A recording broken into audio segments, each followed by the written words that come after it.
海滩寺跟沙口路的中间段，海滩寺刚走过去。大家不要说话，你们热不热呀？别说话，因为人都来了。我现在打不了车，我是不是你现在能听得见我说话，你就给我报警吧。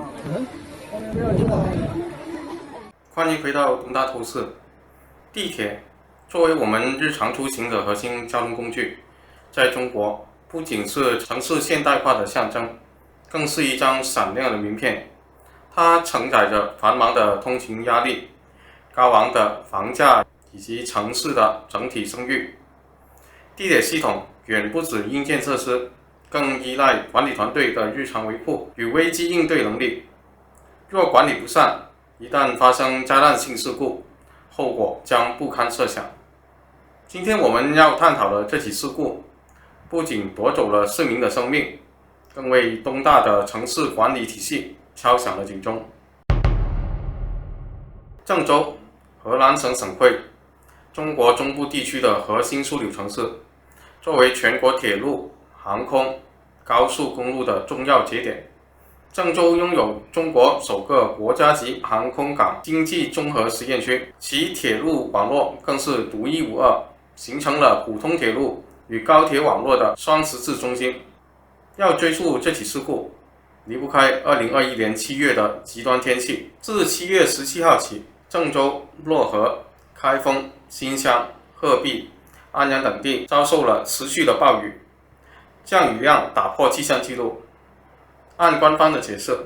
台风烟花与副热带高压共同作用，导致河南上空形成了异常集中的降雨。事故发生在郑州地铁5号线，这条环状线路于2019年5月开通，途经月季公园、沙口路、海滩市等站。事发地为沙口路站到海滩市站之间的隧道，而在沙口路站与上一站月季公园站之间，有一条支线通往地面上的车辆维护场——五龙口停车场。事后有当地土生土长的市民表示，五龙口区域历史上就是低洼地带，早在2010年，郑州市政府就排查出全市的62个积水点，五龙口名列其中，并要求限期整改。然而，郑州地铁集团有限公司却将五龙口停车场的地块用于房地产开发，也就是后来的正轨云路小区。为此，停车场运用库东移30米，地面下沉 1.9 米，让它的地势更加低洼。这个变动没有按规定报批，从隧道口到停车场，既无挡雨的大棚，也没有足够高的防水堤，仅有一道普通围墙作为防洪屏障。更致命的是，沙口路站到海滩市站的隧道本身就处于低洼地段，形成阶梯式结构。一旦洪水来袭，必然从五龙口停车场倒灌入隧道，淹没后续的路段。设计上的多重失误，为这场灾难埋下隐患。7月19号14点到7月20号14点，郑州平均降水量达到253毫米，而长庄水库的泄洪成为压垮防线的致命一击。20号上午10点半，因为险情紧急，长庄水库被迫向下游泄洪，洪水沿着贾鲁河涌入市区，给城市防洪体系带来了巨大的压力。然而，市政府和地铁公司都没有及时采取有效的应对措施。国务院事后调查报告显示，7月20号下午3点09分，五龙口停车场多处临时围挡倒塌，洪水从停车场隧道灌入5号线。16时，5号线已经多处进水，但地铁公司并没有察觉问题的严重性。此时，一辆5号线的列车正驶向沙口路站。乘客回忆，列车因不明原因多次临时停车，列车在换乘站海滩市站停留了约20分钟，期间仍有乘客持续上车。新冠肺炎疫情防控期间，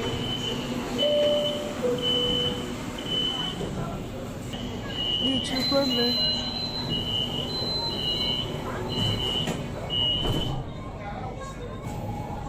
坚冰小神童，脆口天气提醒你，本次列车外环运行。This train is our route. 下一站沙口路站，前面需要帮助的乘客让座，下车的乘客请准备好坐左边车门下车。随后列车继续前行，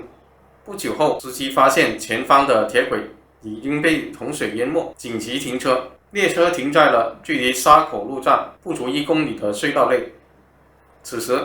车厢里面已经开始渗水，司机尝试反向驾驶，但轨道与墙壁之间并发出电火花，列车彻底失电停摆。当时我和我爸妈在最后一个车厢。刚开始大家没有人在意，就是觉得地铁里面进水了。我发朋友圈的那个时间线大概是在6点0几分，然后地铁开始进水了，然后我发了2条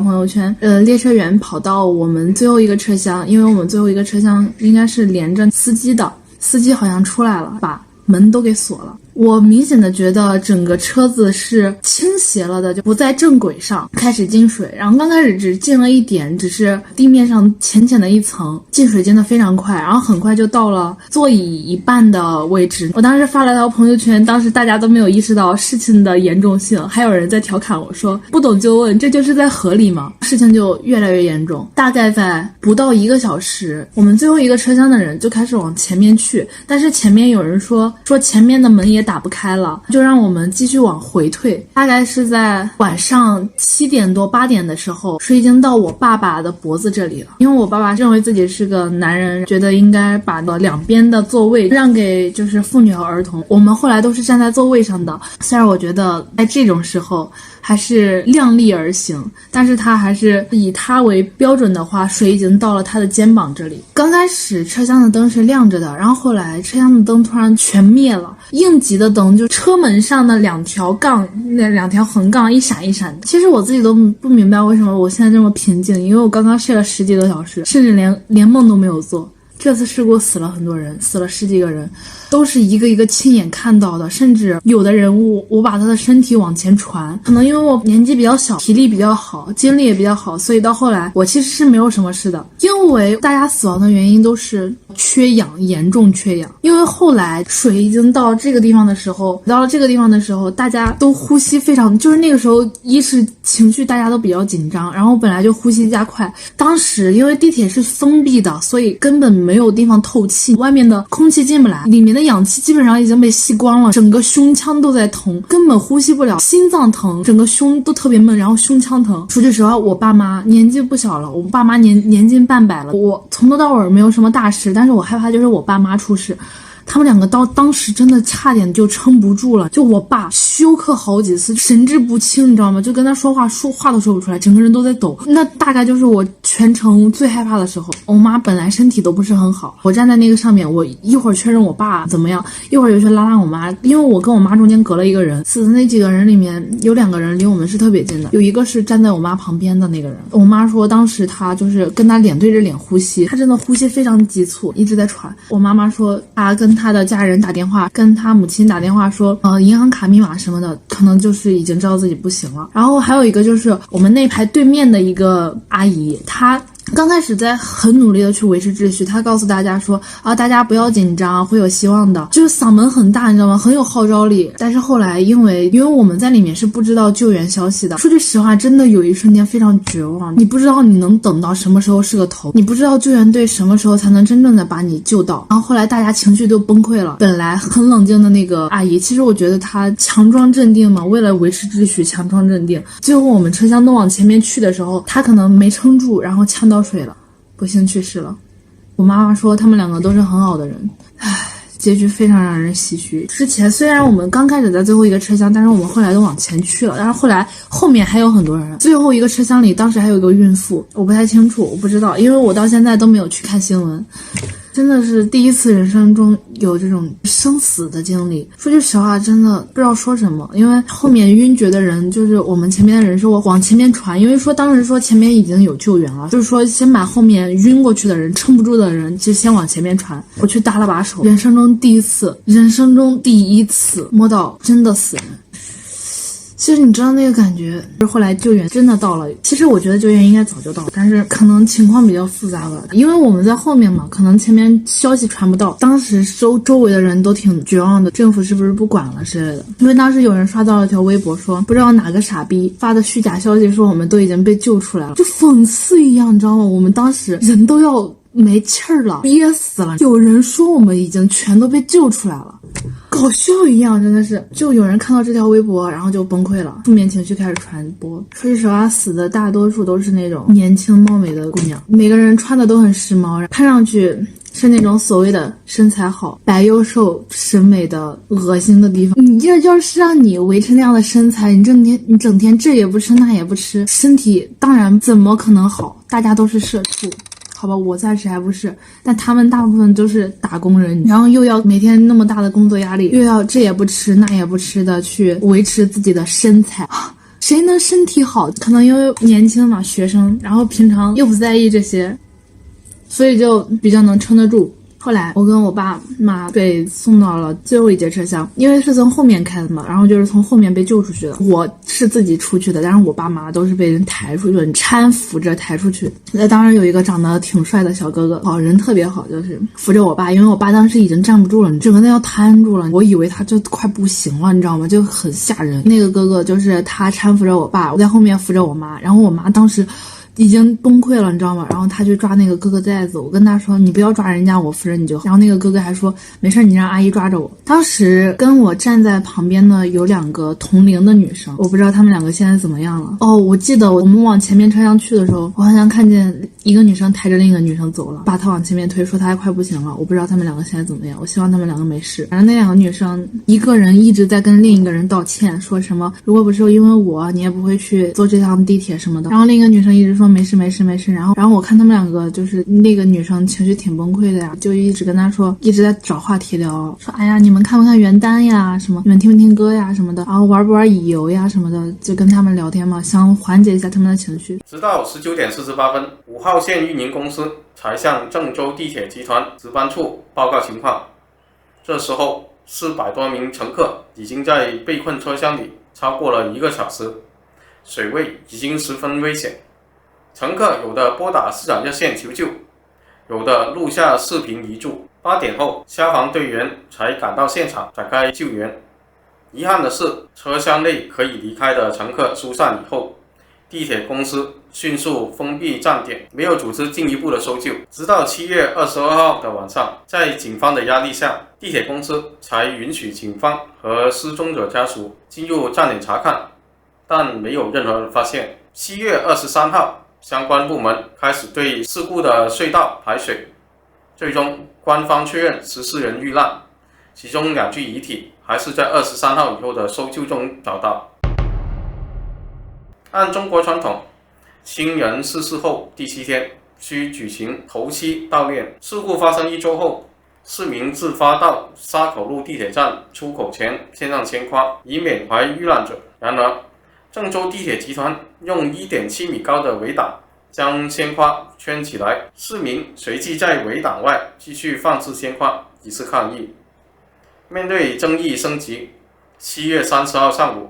地铁公司才在沙口路站举行简短的追悼仪式，随后清理悼念物品，并引导市民到站外附近的空地继续悼念。期间，现场气氛紧张，一名媒体记者拍摄照片要求被删，一名从西安赶来的学生用无人机记录悼念现场时，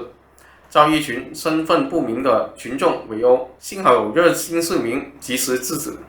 关于事发前地铁没有停运的原因，一名5号线工作人员解释，决策要跟随程序，司机发现积水不敢擅自停车，线路停运更需要公司领导和市政府协商确认。有部分网友认为，地铁管理方面应该在列车停靠海滩市站的时候就马上疏散乘客，但也有网友觉得，当时郑州市区的路面积水已经远超地铁内部，洪水随后就高速涌入隧道和站台，这就让运营方更加难以判断何处才是最安全的。最终，五龙口停车场以及郑州地铁5号线项目负责人因为重大安全事故罪、重大责任事故罪被逮捕，多名相关官员亦被追究法律责任，责任人已经受罚，但问题是否真正得到根治呢？但是我觉得我们很幸运，也对那些去世的人觉得非常惋惜，因为他们中真的有很多人是很好的人，但是就是生命就完结在了以为是生活的小事上面。因为当时进地铁前，我跟我爸妈已经在雨里走了很久，整个郑州水都是像河一样，你知道，都大部分都到膝盖以上。我们进了地铁，以为万事大吉，你知道吗？以为是希望来了。没有想到是从一个绝望走向了另一个绝望，真的没有人会想到，就是这样一件生活的小事会断送我们的生命。这件事情对我影响挺大的，但是我现在还好，心态还好，就觉得珍惜生命。出来了之后，第一件想的事情就是一定要好好生活，好好学习，把每天都过得值。我本来从头到尾都没有哭，我从头到尾都没有流一滴泪，基本上没有情绪崩溃过。但是现在想想，真的是还是挺难受的。有的人就那样就去世了，然后我们还好好活着，我真的觉得我们特别幸运啊！我还是希望在这种灾难面前，有能力的人一定要尽量的去帮助其他人。如果你没有那个能力，不能用性别或者年龄去要求一个人。希望那些去世的人的家属能够早日从这个阴影中走出来，我真的特别为他们难过。接着我们去站外。